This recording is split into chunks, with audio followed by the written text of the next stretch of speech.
In just the last hour, we have received updates from fire officials in Larimer and Jefferson counties, and we are bringing you team coverage from the Alexander Mountain and Quarry fires.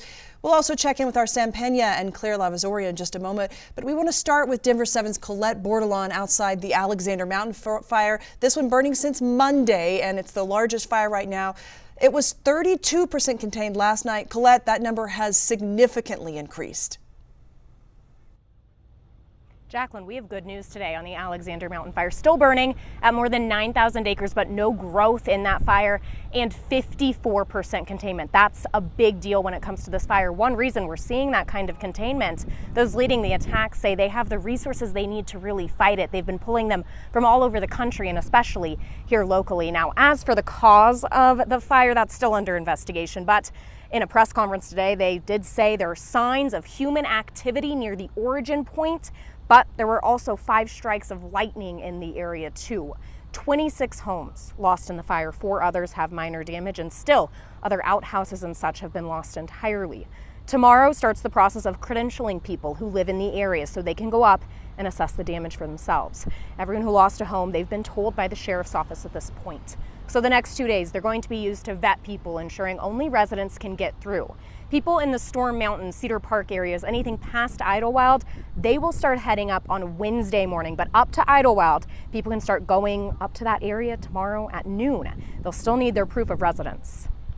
We know that this impacts homes, we know that this impacts residents, and we know it impacts businesses. And we're trying diligently to get you back into there so that we can reduce the economic loss and so you can get back into your home. Tomorrow as well, there's going to be work to try and restore power to that area, making sure anyone up to Idlewild who can get through, they have the ability to call for help if they were to really need it. And if you need a list to see what you need to get credentialed to get into either of those areas, you can find that right now on the Larimer County Sheriff's website. They have a full list of everything you should bring to get credentialed. Live near Loveland, Colette Bordelon, Denver 7. I was up there earlier this week, Colette. I know a lot of people are ready to get back home. Thank you so much. Staying with that fire, neighbors and business owners in the Masonville community are going back home tonight as they receive the all clear this afternoon. So Denver 7's Sam Pena joins us live in Larimer County tonight. And Sam, you talked to a shop that's still standing and taking time to serve firefighters who are working so hard to serve everyone else right now. Yeah, that's right, Jacqueline. The Masonville Mercantile store was evacuated this past Monday. They were one of many stores that had to leave the area, but the homeowners said they wanted to make sure they could join the fight. If it's water, beer, or even an old-fashioned costume. We cater to all types of people. Whatever you need, the Masonville Mercantile has it. I think they come in because they know that we love people. Owner Holly Cook says the shop has served the Masonville community for more than 100 years. It is actually an 1896 grocery store trading post. The store has stood tall, but for the past week, Cook feared it could crumble to the ground. We saw the fire start and basically just kept building and building. As the flames of the Alexander Mountain fire grew closer, Tears, I literally had tears in my eyes because I thought of the Cameron fires and I'm going, please, I do not want to lose more. Cook received mandatory evacuation orders. I didn't want to leave. I wanted to stay. I wanted to help. She left on Monday, but her husband stayed behind. We're not going to lose this place. He sprayed the shop down with water and served food and drinks to firefighters. My husband's like, no, I'm staying. You know, I'm going to make sure we keep an eye on this place and make sure it doesn't burn up.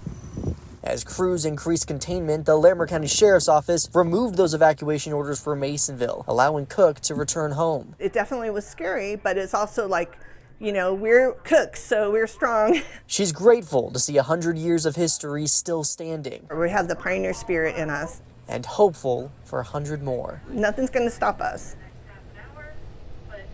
And Cook says she started to see her friends and neighbors return. They're willing to provide whatever services they need to be able to help them. That's some positive news, Jacqueline. However, there are still 1,100 people under mandatory evacuation orders. Reporting live in Larimer County, I'm Sam Pena, Denver 7. All right, thank you, Sam. So glad that their business is still standing. Now let's go to the Quarry fire in Jefferson County. This fire is being investigated as possible arson, and Denver 7's Claire Lavazoria was just at the news conference update half an hour ago. Claire, some rain on the fire line this afternoon, but that's not having a huge impact on containment efforts right now. It was a welcome sight for firefighters. Rain out at the site of the Quarry fire, giving some relief to the firefighters themselves after fighting in nearly 100-degree temperatures almost all week. But unfortunately, not much of an impact out on the fire lines themselves. We got an update from the Jefferson County Sheriff's Office and some good news from them, learning that this fire now 35% contained, up from 20% just yesterday. We know that there are 190 boots out on the ground today and a bulldozer making sure those fire lines are strong. And we also learned crews are shutting off some power today while they continue this fight, and those power impacts should only last until tomorrow and only for evacuated neighborhoods. So really no impacts for those Deer Creek, Mesa and Cooster subdivisions who were allowed back home last night, some of the first who were downgraded to that pre-evacuation status. I asked about those other neighborhoods who are still on evacuated status, 4 of them still today. No timeline from the sheriff's office on when those families will be allowed back home. But the sheriff's office, again, they say they need more rain. That is something they're waiting for this coming week, and that could really help them with their progress moving forward. But again, they're very happy with the progress, up to 35% day. I'm live in Jefferson County. Claire Lavazorio, Denver 7. Happy with the progress and happy with a little bit of a break from the heat. Thank you, Claire. One man living in a community under pre-evacuation status for the Quarry fire knows quite well the feeling of having to up and leave so suddenly. But in all of this uncertainty, Denver 7's Ali Jennerjohn shows us how he is finding time to support his neighbors by mitigating fire risks in his neighborhood.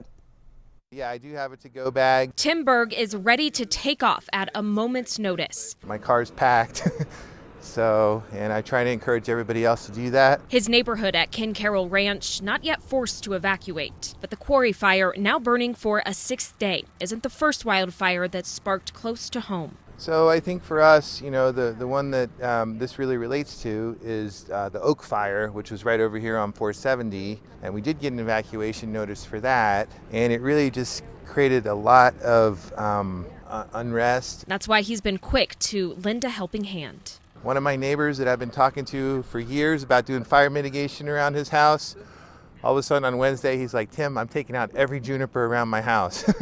So I went over and helped him too. Mark Techmeyer with the Jeffco Sheriff's Office says hundreds of homes that were under mandatory evacuations have now been moved to a pre-evacuation status. The folks that live there need a reentry badge. Residents were able to pick one up today with proof of address from Dakota Ridge High School between 10 a.m. and 3 p.m. If they don't have their badge, they're not going to get in. I need to be clear about that. People who live in Deer Creek Mesa and in Kester, if they just show up today with their driver's license, that's not going to work. Officials also reminding people they're under a Stage 2 fire ban after having to address several campfires in Evergreen last night. That means no fires. The way to understand it is if you can turn it on and turn it off, you can have it. So therefore a propane grill, that's fine. But campfires are not allowed. Techmeyer says officials know this fire was human-caused, and intentional or not, he says it does call for an arson investigation. He wouldn't speak to the details of that investigation other than to say, quote, we're hitting it hard. In Jeffco, Ali Jennerjohn, Denver 7. We are all